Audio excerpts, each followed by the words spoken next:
Hi, Marina. Let's take a look at the new set of essays you've sent us.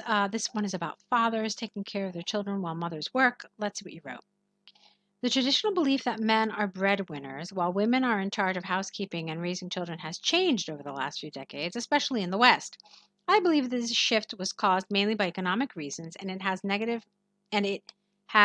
a negative impact on our life. This essay will use examples from the UK government and Neufeld's attachment theory to demonstrate points and prove arguments. All right, this is beautiful.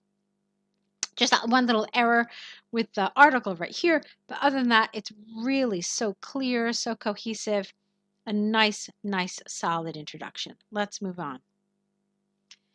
The decision of who is going out to work and who is staying home with children is often based on the higher earning potential of one of the parents. What a nice expression, higher earning potential. In not West countries, that sounds a little strange. Maybe in Western would have been better. In Western countries, there is an increasing number of women who earn more than their husbands. That is why the burden of bringing up children is more often borne, because it's passive voice, you want the participle born with an N, by males. Okay, this trend is a consequence of the, equal rights movements. It's usually singular, the equal rights movement, as though it's one movement. You decided to make it plural. I guess it's okay. Like I said, I think it's usually in the singular. So I would have personally preferred this trend is the consequence of the equal rights movement, which helped 21st century, no apostrophe S. I would be cautious with the word ladies. Instead, I would change it to women. So, which helped 21st century women to obtain greater access to educational and professional opportunities and therefore to compete with men equally in the job market. To illustrate, an extensive study by the UK government demonstrated that for the last 30 years, the gender pay gap was narrowed by 70% and even reversed in particular fields, such as telemarketing, fashion design, and banking, where a woman nowadays will typically earn more per annum than her male counterparts.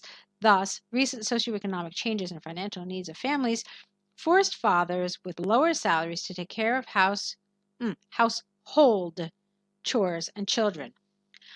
Okay, I like this paragraph. It read so well. It was so cohesive. I think that that's the one thing that really sticks out, just how well linked your ideas are. And that is great. Grammar was good. You had a lot of nice, appropriate language, appropriate vocabulary, little errors here and there. They did not take away from the communicative effect, and that's what's really important.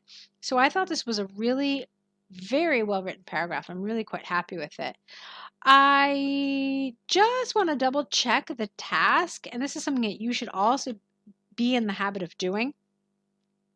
I always check back to see, like, okay, now I've read it. Is it developed appropriately? So, what are the reasons for women working while fathers stay home? I think it's pretty clear. I think you have told us the central idea here is that nowadays, because of the equal rights movement, women are out earning men, and that's what the whole paragraph is about. And so you're saying that this is the primary reason. Women are earning more than men, and so it makes sense for men to just stay home.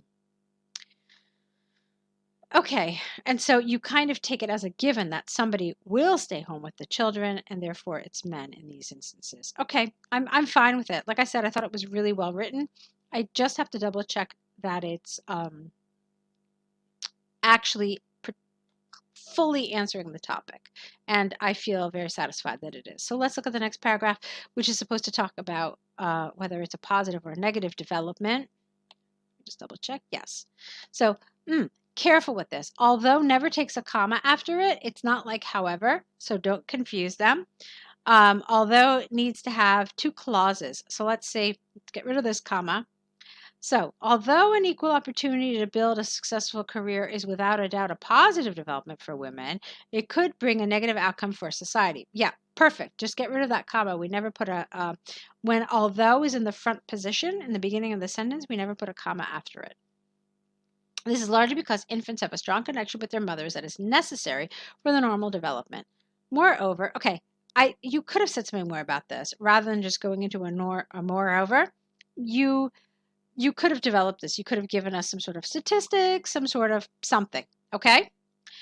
So, moreover, females are more empathetic. Careful with the spelling of this word. It's not empathic, but it's empathetic by nature and able to understand feelings of small children that cannot express their needs by words.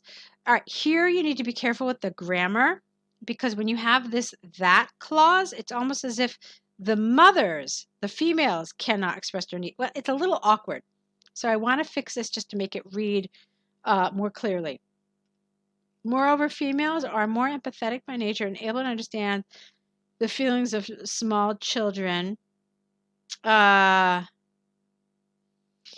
this, unable to express their needs by words, or to understand the feelings of small children who are unable to express their needs by words. I don't know. I feel like it does need something a little different. Definitely doesn't need a that. It needs a who. There's a long grammatical explanation about this. I don't want to bore you with it, but it's the difference between a defining relative clause and a non-defining relative clause. If you have the patience to kind of search through an advanced grammar book to understand the difference, then that'll help. But yeah, it doesn't need a that. So, according to Neufeld's attachment theory, infants are more likely to mature emotionally and to develop cognitive skills successfully with the presence and closeness of their mothers.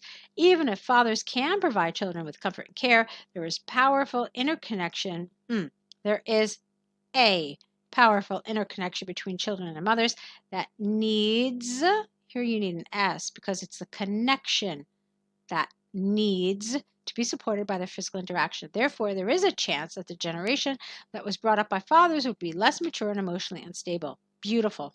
I really, really like this. You've done such a nice job with this. To summarize, from the arguments and examples given, I firmly believe that the reason for the change in traditional female and male roles is the growth of working women incomes. Here you really needed an apostrophe S. Working women's incomes. But that trend has drawbacks in bringing children. All right, there's a little bit of some strange syntax here. Let's try it again.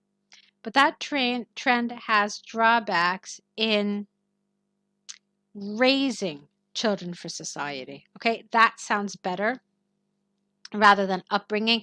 Upbringing is a noun, and so there is some awkwardness here the way it's phrased. So I think in raising children for society would have been better. In any case, there are some minor grammatical errors, but nothing that felt consistently wrong. All right, so when you have like consistent errors, that would lower your score. I thought the task achievement and the coherence and cohesion element of this essay were really, really strong. Vocabulary was excellent. I thought this was a really, really well done essay, so I'm very happy with it. Okay, yeah, there were some grammatical mistakes, some little areas of awkwardness, but nothing again that I think creates a major problem. It's a very solid essay. Let's take a look now at your task 1 about the moving company that broke your items. Let's see. Dear sir, I am writing this letter to lodge a complaint about the service provided by your moving company. I ordered the transfer of the household items from the apartment in Netanya to the private house in Ranana on Wednesday, October 22nd. Although the transportation was done quickly, I was deeply upset to discover that several items were damaged seriously. Specifically, one of the sofa legs was broken, the wardrobe had a deep scratch on the left front door, but the most significant loss is a crack on the TV panel. I'm quite sure that I heard how movers dropped it. I am quite sure that I heard how movers dropped it accidentally on the way downstairs from the apartment. I have attached photos of the broken items for your reference.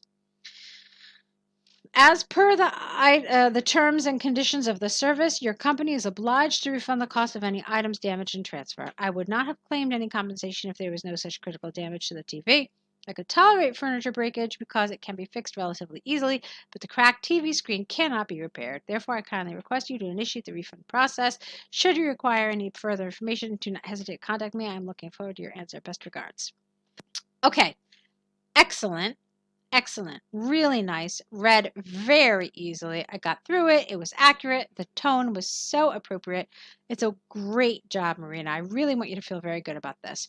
One little thing. You started your letter, Dear Sir. It's a formal letter, obviously.